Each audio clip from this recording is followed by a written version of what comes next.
Dear viewers, আজ আমরা আলোচনা করব ভার্বের পাস্ট ফর্ম সম্পর্কে। কোন কোন ক্ষেত্রে আমরা ভার্বের পাস্ট ফর্ম ব্যবহার করতে পারি এর একটি সংক্ষিপ্ত এবং মাত্র এক লাইন যদি আমরা মাথায় রাখি, তাহলে যে কোনো ক্ষেত্রে কোথায় ভার্বের পাস্ট ফর্ম ব্যবহৃত হবে এটা কিন্তু সহজেই বুঝে ফেলতে পারবো। অতীতের কোনো যদি ঘটনা হয় অথবা অতীতের কোনো ব্যক্তি সম্পর্কে যদি কোনো কিছু লিখতে হয় অথবা বলতে হয়, সেক্ষেত্রে সবসময়ে আমরা ভার্বের পাস্ট ফর্মটা লিখব অথবা বলবো। তাহলে অতীতের কোনো ঘটনা যদি বলি যে 1914 সালে প্রথম বিশ্বযুদ্ধ সংঘটিত হয়েছিল, তো এখানে অতীতকালের কথা বলেছে, তাহলে কি হবে? প্রথম বিশ্বযুদ্ধ, ইংরেজি কি হচ্ছে? The first world war. সংগঠিত হওয়ার ইংরেজি হচ্ছে টেক প্লেস। যেহেতু অতীতকাল, সেহেতু টেক প্লেস না হয়ে এর পাস্ট ফর্ম হয়ে গেল took place. Took place in 1914।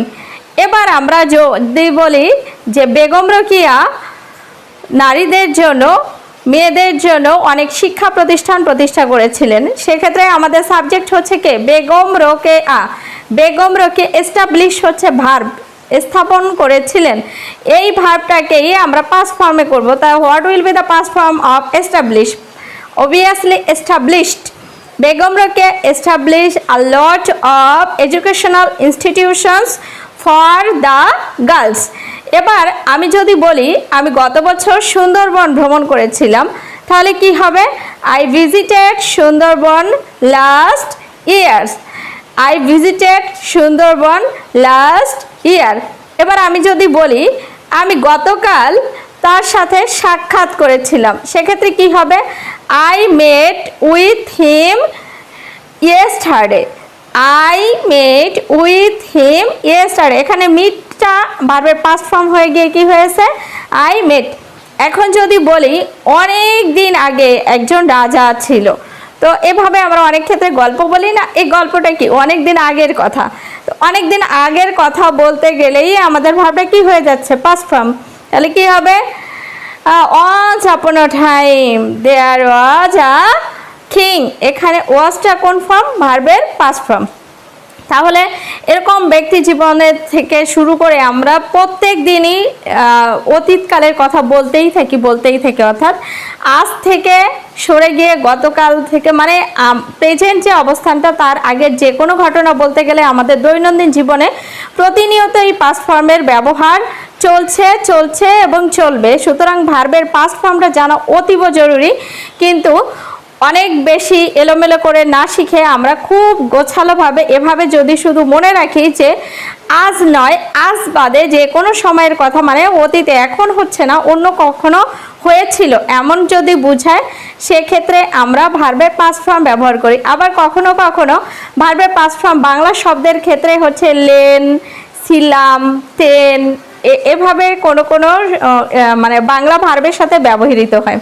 তো বাংলায় এই ক্রিয়াপদের সাথে যখন এগুলো বুঝায়, তখন আমরা অতীতের সব কথাগুলো বুঝে যাই যে এই ভার্বটা অবশ্যই কি হবে? Past form. সেক্ষেত্রে প্রথমে আমাদেরকে সাবজেক্টটা ফাইন্ড আউট করতে হবে। সাবজেক্ট ফাইন্ড আউট করার পরেই যে ভার্বটা থাকবে, এই ভার্বটা অবশ্যই পাস্ট ফর্ম হবে। ওকে, ধন্যবাদ all of my dear viewers.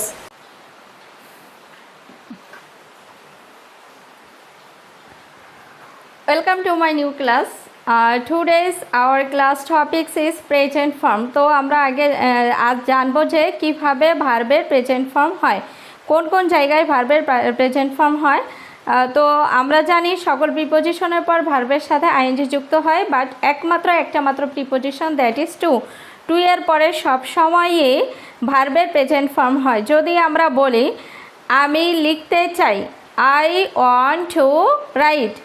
আমি বাজারে যেতে চাই, I want to go to market. এবার আমরা যদি বলি যে আমরা জ্ঞান অর্জনের জন্য পড়াশোনা করি, তাহলে কি হবে? We study. আমরা পড়াশোনা করি, জ্ঞান অর্জন করতে, টু স্টাডি। এই টু এর পরে ভার্বের প্রেজেন্ট ফর্ম হলো। তো পরবর্তীতে যদি আসা যায় সকল মডেলের পরে ভার্বের প্রেজেন্ট ফর্ম। সকল মডেলের পরে ভার্বের প্রেজেন্ট ফর্ম কিভাবে হয়? মডেলগুলো আগে আমাদেরকে জানতে হবে। মডেল কে? মডেল হচ্ছে can, could, shall, should, will, would, may, might, must. আবারও বলছি, can, could, shall, should, may, will, would, may, might, must. Can, could, shall, should, will, would, may, might, must. এই যে মডেল, এই মডেলের পরে যে ভার্বটা থাকবে এই ভার্বটা সবসময়ই প্রেজেন্ট ফর্ম হিসেবে ব্যবহৃত হয়। এবার পরের কথা আসা যাক। Let, make, need, dare. Let, make, need, dare. Let, make, need, dare এরপর সবসময় ভার্বের প্রেজেন্ট ফর্ম ব্যবহৃত হয়। পরবর্তী হচ্ছে ক্যান নট, বাটের পরে সবসময় ভার্বের প্রেজেন্ট ফর্ম হয়। ক্যান নট বাটের পর সবসময় ভার্বের প্রেজেন্ট ফর্ম হয়। আমরা যদি বলি যে আমরা পড়াশোনা না করে পারি না, উই ক্যান নট স্টাডি। আমরা যদি বলি আমরা ইংরেজি না শিখে পারি না, we can not learn English. We can not but learn English. পরবর্তীতে আরেকটা সেন্টেন্স আছে had better, had rather, would better, would rather. Had better, had rather, would better, would rather এরপর সবসময়ই ভার্বের প্রেজেন্ট ফর্ম বসে। Had better, had rather, would better, would rather. Had better, had rather, would better, would rather এরপর সবসময়ই ভার্বের present form বসে। যদি বলি যে তোমার এখন এই স্থান ত্যাগ করা উচিত, তাহলে কি হবে? You had better leave this place. You had better leave this place. এখানে যে কয়টা শব্দ আছে প্রত্যেকটা শব্দের সেমই অর্থ, আর এরপর সবসময় ভার্বের প্রেজেন্ট ফর্ম বসবে। সো আমরা আবার রিপিট করি, শুরুতেই দেখি টু এর পর সবসময় ভার্বের প্রেজেন্ট ফর্ম, সকল মডেলের পর ভার্বের present form, let, make, need, ডিয়ারের পর সবসময় ভার্বের প্রেজেন্ট ফর্ম, ক্যান নট বাটের পর সবসময় ভার্বের present form, had better, had rather, would better, would রাদারের পর সবসময় ভার্বের প্রেজেন্ট ফর্ম ব্যবহৃত। ধন্যবাদ সকল ভিউয়ার্সকে।